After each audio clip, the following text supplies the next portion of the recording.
now for a nepo mother and daughter for the ages. We begin with the question, it's always, the question is always nature versus nurture. Is it nature or is it nurture?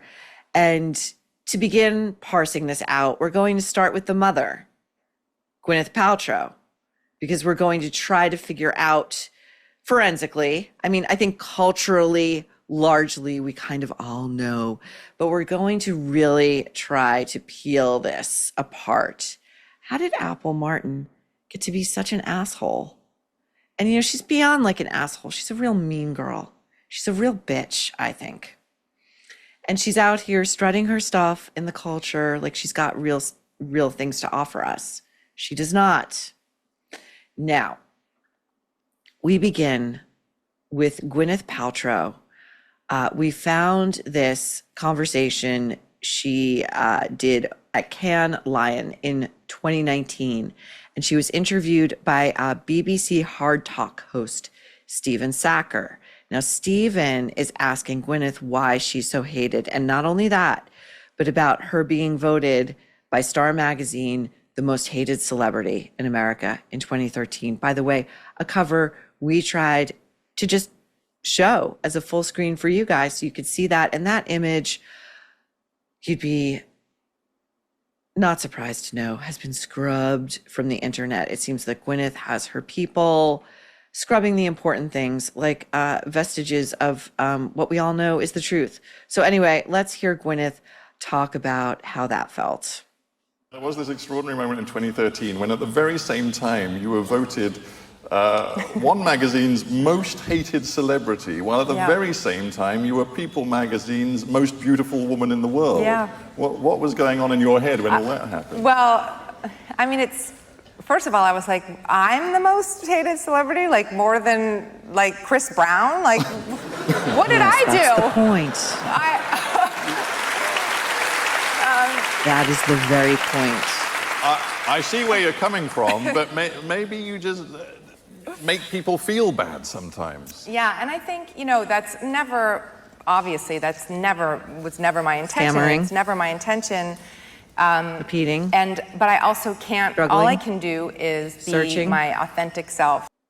There we have it. Be my authentic self.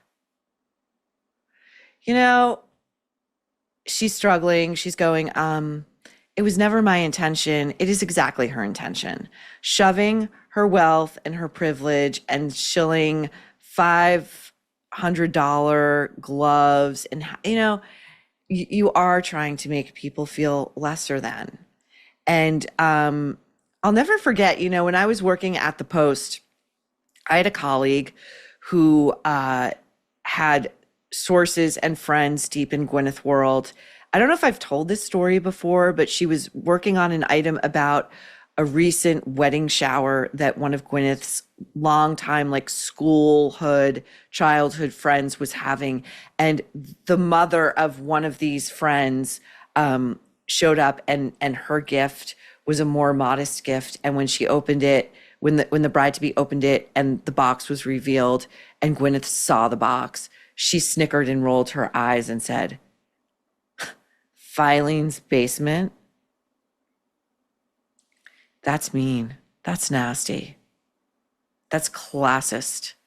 Snob bullshit." Okay. Now, why would anybody think that Gwyneth was trying to make them feel bad? Let's listen to Gwyneth's self-report as to how she grew up. And she did not insert this B-roll of a rough and tumble New York City in the 1970s and 80s. But trust me when I tell you, this girl grew up highly privileged, uptown, Manhattan, one of the best private schools in the city, if not the nation. Spence, let's go. But I think that there are things about me that make people draw conclusions that can sometimes, It's our for example, fault. there's a perception that I grew up very wealthy and that I was given, Just kind of wealthy. That I was sort of raised with a silver spoon in my mouth. The sort of Hollywood Indeed. princess idea. Right, and which Indeed. inspires a lot of resentment. And actually, the interesting thing is, my parents did well, and I was able to go to a fantastic school, and We grew up in New York City, but the minute I left my college to try to pursue acting, my father was really supportive, but he said, you know, you're completely on your own. So you would think that Gwyneth was just really left impoverished, back against the wall. Her father said, you're completely on your own, except for your godfather being Steven Spielberg, who put you in Hook, starring Julia Roberts when you were like a child, despite the fact that, we have no shortage of family friends in this industry upon whom we can call. You know how it works. So shut up, Gwyneth. Shut the fuck up. Now, why would anyone think that Gwyneth is this way? This like super wealthy, elitist, non-woman of the people? Well, let's hear her explain more from her very recent video that she did as part of her recent British Vogue cover story. Here she is sitting in the private garden with a mini orchard from her Amagansett mansion. And we've got real major Duchess of Sussex vibes. Here we go. Gardening with Gwyneth Paltrow. We're looking at a blooming hydrangea flower. Here we go. Sorry about this construction that we have next door. It's like totally ruining our reverie in the garden. First of all, I love the face, like reverie in our garden.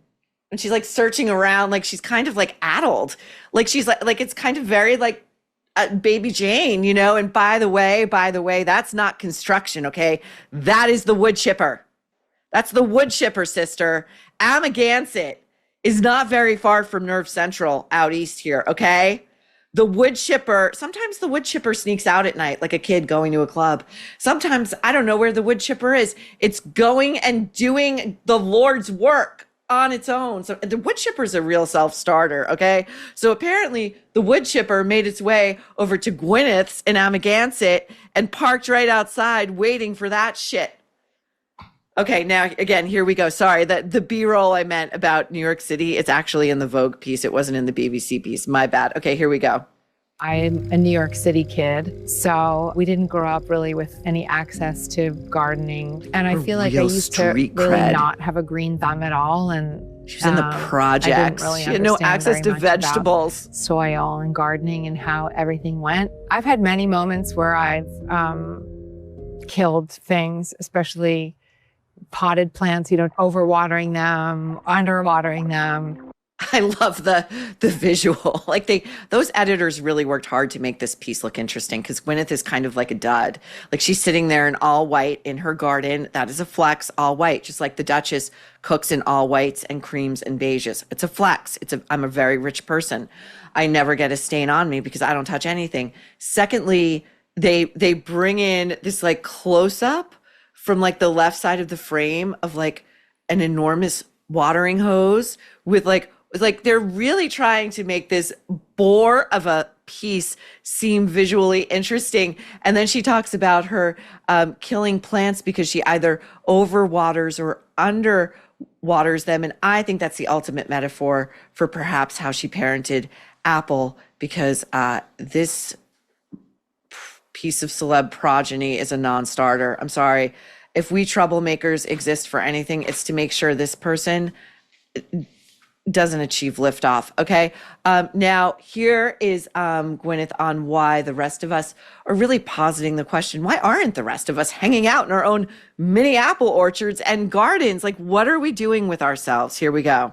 And I don't know, there's just something so satisfying and so grounding about being in your own garden where you've planted something and then you're sharing it with people that you love. It's just this beautiful circle that gets completed.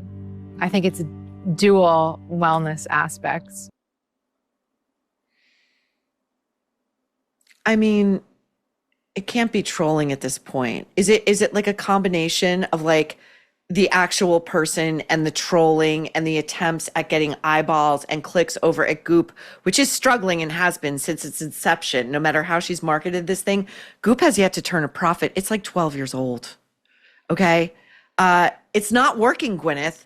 This kind of stuff, this kind of lady of the manor, why aren't the rest of you peons larking about barefoot in your own private gardens? Come on, stop it. In this economy, stop, okay? So now, as your cultural criminal prosecutor, that's just a little bit of our evidence, okay? Now we're gonna go, before we get into Apple Martin's cut profile and her attempts at singing, we will revisit. We're gonna come full circle from the very top of the show, okay? We're gonna look at Apple again for Gap, okay? Her new ad campaign with Mommy for Gap. And Apple is asked the question, what makes Gap special? And if you think Apple, by the way, wasn't given these questions beforehand and she didn't sit down with her mother and with their team of publicists to figure out what would be fun, relatable answers that would make Apple likable, I mean, that is a high bar. Okay, here we go. This is the best she's got. Ooh. I think of growing up with it as you get older, which I think is really unique. Annoying. I don't think that many other brands can say that they go from babies to adults, that you find personal items in every single one of those phases. Okay, so first of all, there are several things before I get into the bullshit that answer was.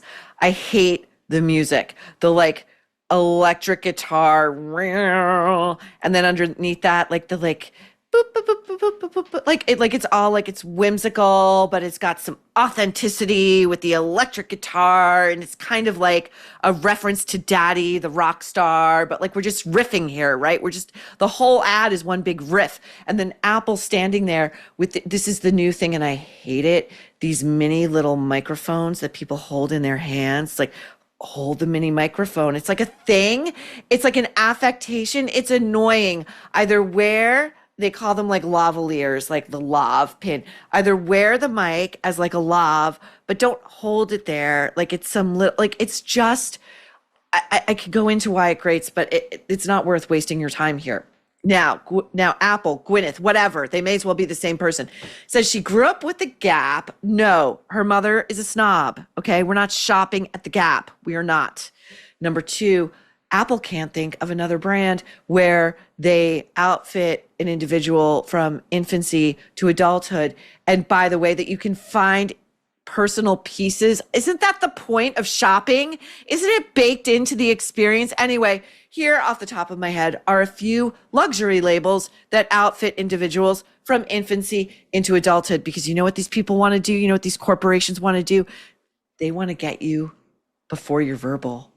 They want to get you in the infantile amnesia phase so that by the time you're a sentient human being, you're asking for Gucci, Dior, Dolce & Gabbana, Burberry, Louis Vuitton, Givenchy, Moncler, Pucci, Blue Ivy, daughter of Mommy's former best friend. We have no idea why that friendship blew up. Beyonce.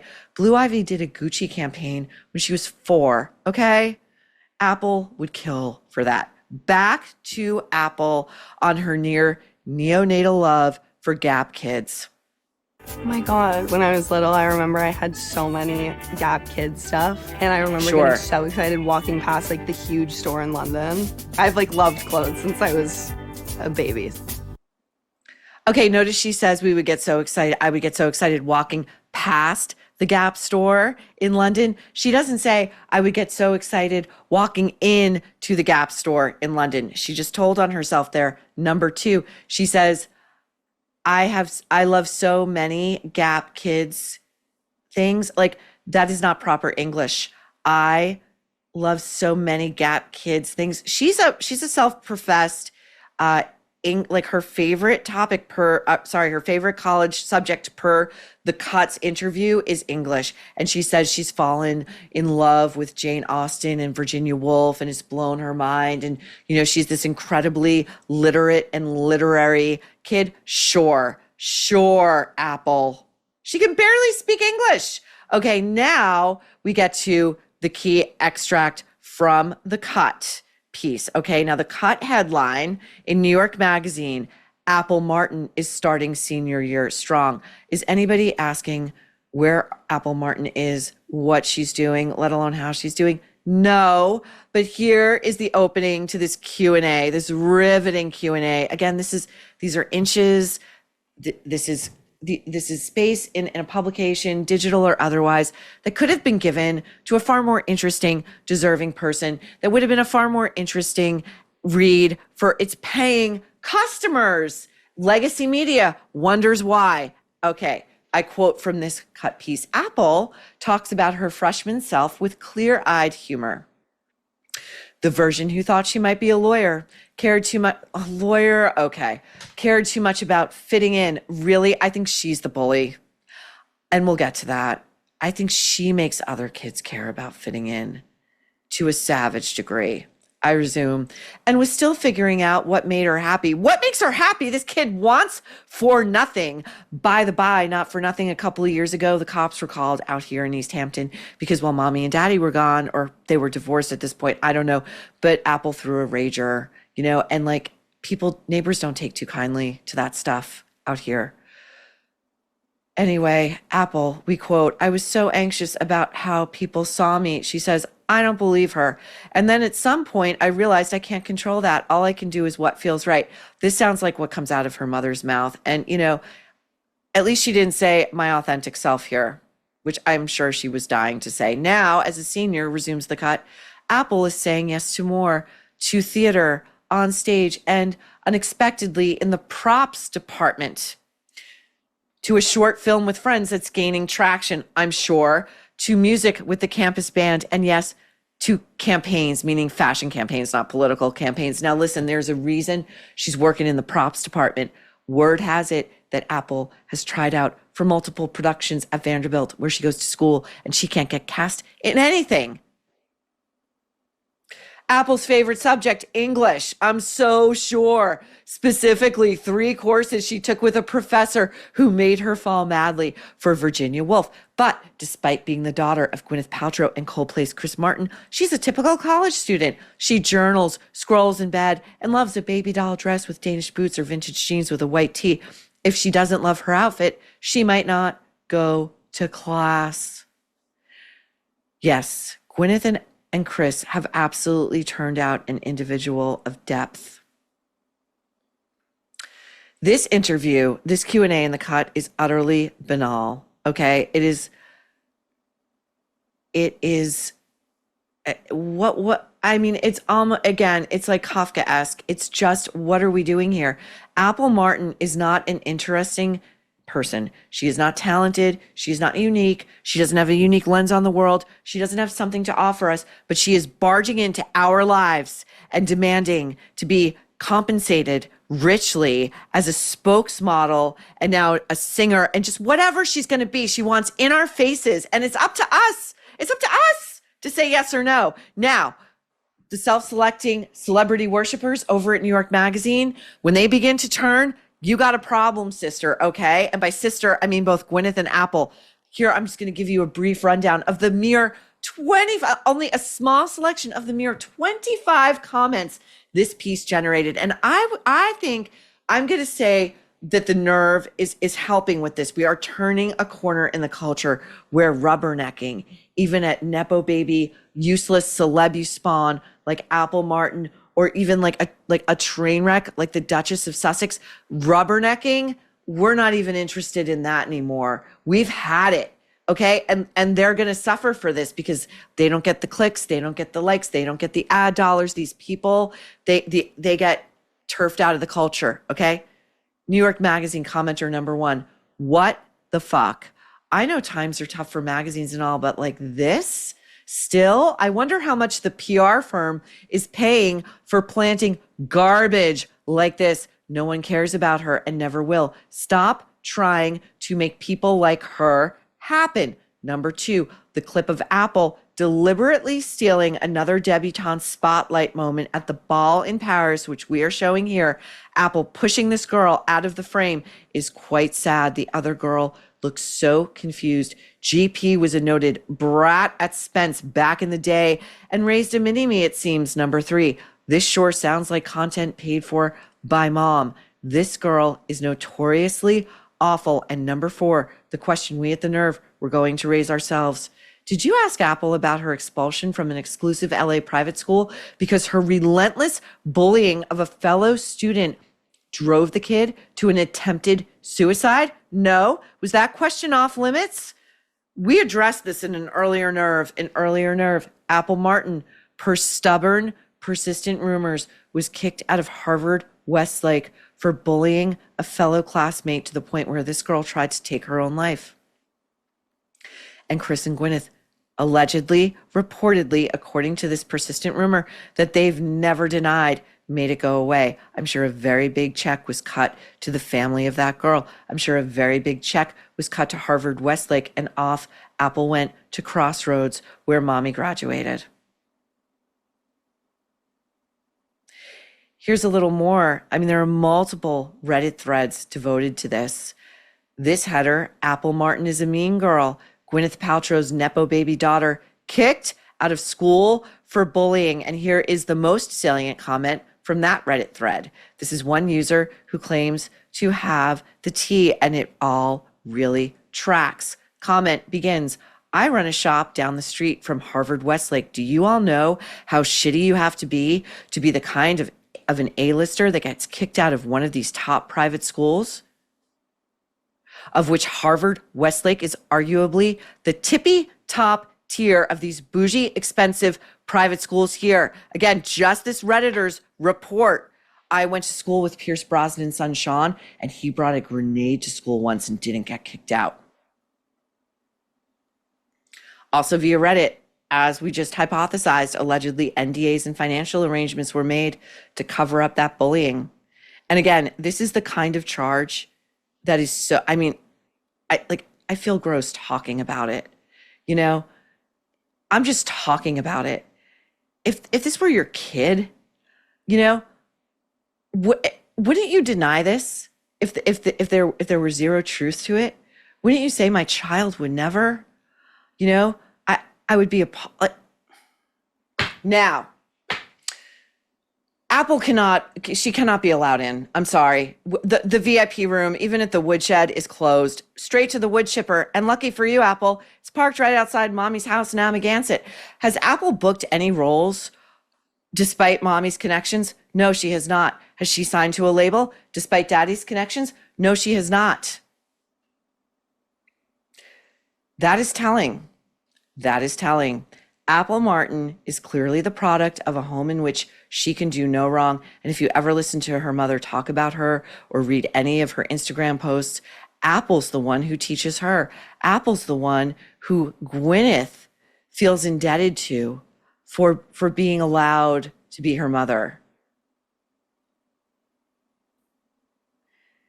And, you know, this is the result of crap parenting. You know, now we've got an individual out here in the cultural square who's got nothing to offer us except what seems like entitlement and spoiled, mean girl, bitch energy. And she wants into our lives. No, thank you. Jones Road Beauty has revolutionized makeup routines. It's created by makeup legend Bobbi Brown, and her products are lightweight. They blend easily, and they give anyone an effortless look that doesn't look like you put on makeup. You just look healthy and glowy. Her creamy lip pencils are the perfect bold without being overdone, and they last all day. Miracle Balm, Jones Road Beauty's Miracle Balm, is an absolute hero product. It is an all-in-one tint that can be used as a highlighter, blush, or bronzer to give your skin a flush, fresh, healthy glow. And what sets Jones Road apart as well is their simplicity. They're just trafficking in high quality, versatile products made with clean ingredients, no toxins, no junk. Plus, it's American made. If you are ready to give Jones Road Beauty a try, use code NERVE at jonesroadbeauty.com and get a free gift with your purchase. That is jonesroadbeauty.com, code NERVE.